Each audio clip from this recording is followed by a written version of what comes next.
nggak ada digitalnya. Semuanya bisa dilakukan Bapak Ibu, tergantung bagaimana dari mana kita berniat untuk mengantarkan anak-anak kita. Mungkin itu aja Bapak Ibu yang perlu saya sampaikan. Kami nanti ada berikan materinya tentang modul. Bapak Ibu silakan ya diskusi. Mungkin kami dari SMA 6 juga banyak masukan dari Bapak Ibu. Jujur Apulus juga terhadap kepala sekolahnya. Mohon maaf Pak Ansri sudah saya laporkan ke kementerian. Saya perpal dokumen SMA Negeri 4 kepala sekolahnya ada trik tertentu mengumpulkan video pembelajaran guru-gurunya. Itulah eksklusifnya sekolah kita Pak. Mudah-mudahan kepala sekolah lain juga bisa meniru kepala sekolah kita. Kemudian ada materi tentang proyek. Nanti Bapak Ibu, saya jujur di SMA 6 Bapak Ibu yang berhasil, kebetulan saya wawancari anak dari segini Bapak Ibu. Dia membuat suatu konsep wirausaha dengan wajib kas segini. Artinya bukan juga anak-anak yang dari kota. Ternyata anak-anak dari desa juga punya potensi yang luar biasa. Jadi mungkin kalau ada waktu nanti kita akan ngisi tentang DBD, penanganan berbasis data dan rapor pendidikan.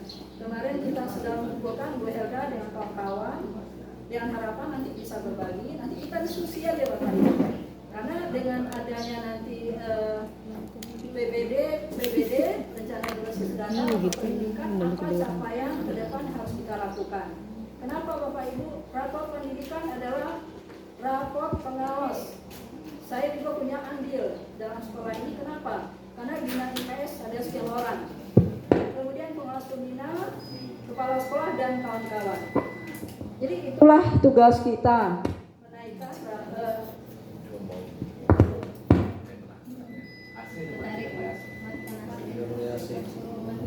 jadi itulah Bapak Ibu.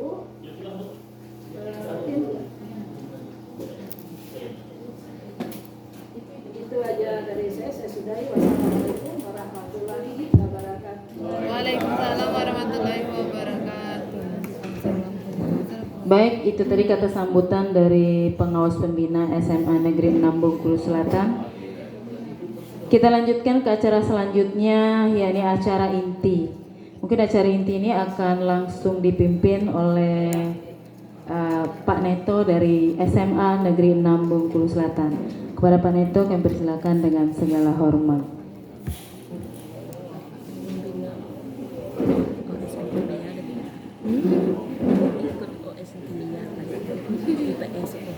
Wabarakatuh.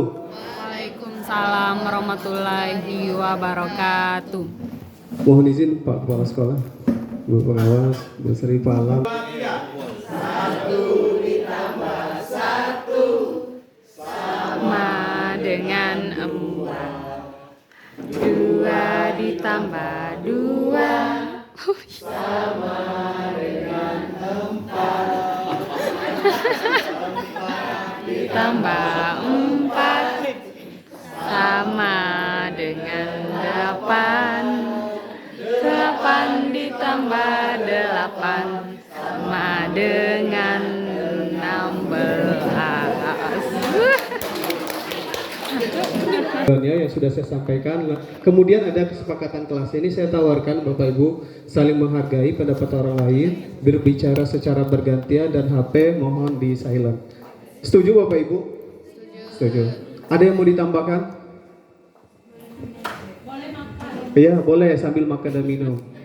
Silakan. Asal tidak mengganggu aktivitas kita ya Bapak Ibu.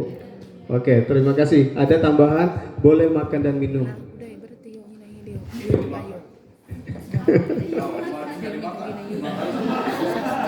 Jangan makan sendiri.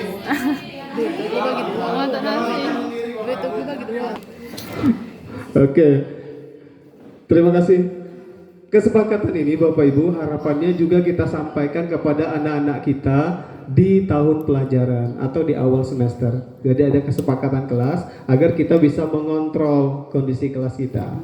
Jadi di dalam kurikulum mereka harapannya kita bukan sebagai penghukum, bukan menghukum, tapi lebih kepada manajemen ya, manajemen siswa. Kalau siswa bermasalah ada konsekuensi yang harus dilakukan oleh siswa tersebut. Oke Bapak Ibu, mungkin ini kerangka kurikulumnya. sudah pernah dipelajari. Jadi memang di kurikulum Merdeka cukup berbeda dengan kurikulum sebelumnya, yaitu pada saat seperti ini. Karena ada yang bersifat tetap yang ditetapkan pemerintah dan juga ada yang bersifat dinamis atau fleksibel yang dikelola oleh masing-masing sekolah.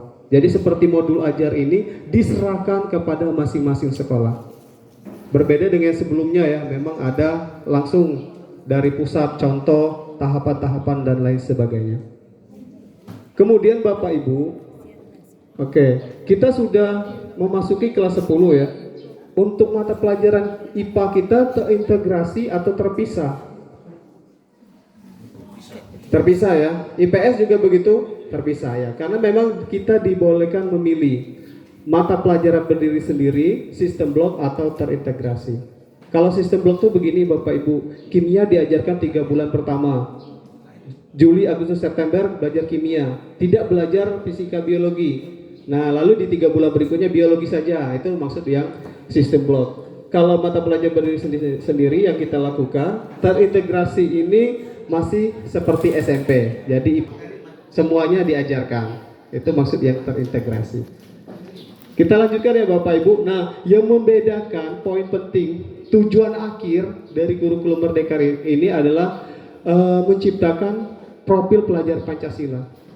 Jadi profil pelajar Pancasila itu yang didengungkan dan diharapkan dimiliki oleh seluruh siswa. Kreatif. Yang kelima, mandiri. NIS, bernalar kritis. Jadi ada 6 profil pelajar Pancasila yang perlu kita kuatkan pada diri siswa-siswi kita. Nah, untuk menguatkan ini Bapak Ibu, ada 4 kegiatan yang dilakukan oleh sekolah. Yang pertama, intrakurikuler, pembelajaran di dalam kelas.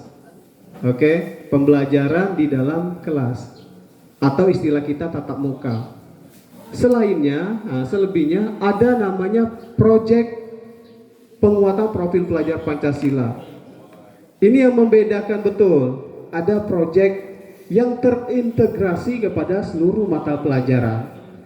Yang ketiga, ekstrakurikuler, masih ya Bapak Ibu semua melakukan ekstrakurikuler dan penguatan budaya sekolah. Budaya yang ada di sekolah, senyum sapa, sopan santun, menyapa siswa, kebersihan tiap hari Jumat atau kegiatan religius di hari-hari tertentu. Nah, itu bagian dari budaya sekolah yang tetap harus dipertahankan. Oke. Bapak Ibu, saya tadi kan lebih kepada modul ajarnya ya Bapak Ibu. Nah, yang perlu juga kita ingat, ini mata pelajaran kita.